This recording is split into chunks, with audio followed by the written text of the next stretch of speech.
Amid rising tensions between the U.S. and China, we've learned that hackers linked to Beijing gained access to the email accounts of top U.S. diplomats. NBC's chief White House correspondent Peter Alexander is on the story this morning. Peter, what do you know? Savannah, two U.S. officials tell NBC News that these hackers linked to China recently gained access to the email accounts of the U.S. ambassador to China.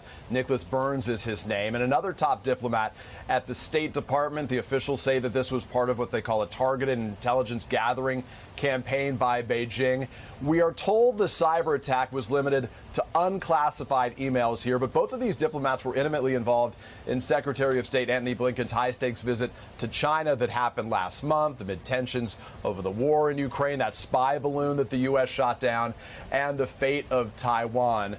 The first we heard of this breach, you'll remember, was in mid-June when we learned that the Secretary of Commerce, Gina Raimondo's email account had been breached. That had lasted about a month.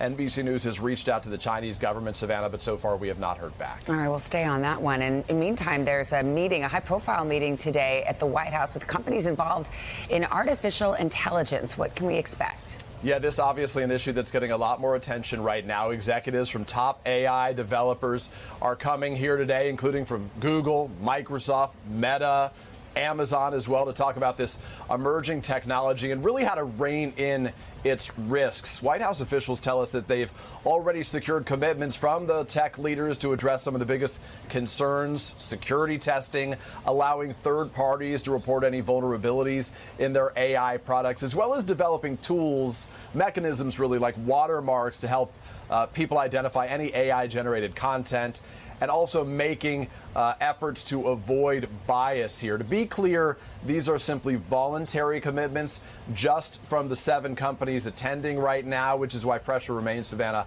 on Congress to try to pass new laws regulating artificial intelligence. All right, busy day there. Peter, thank you.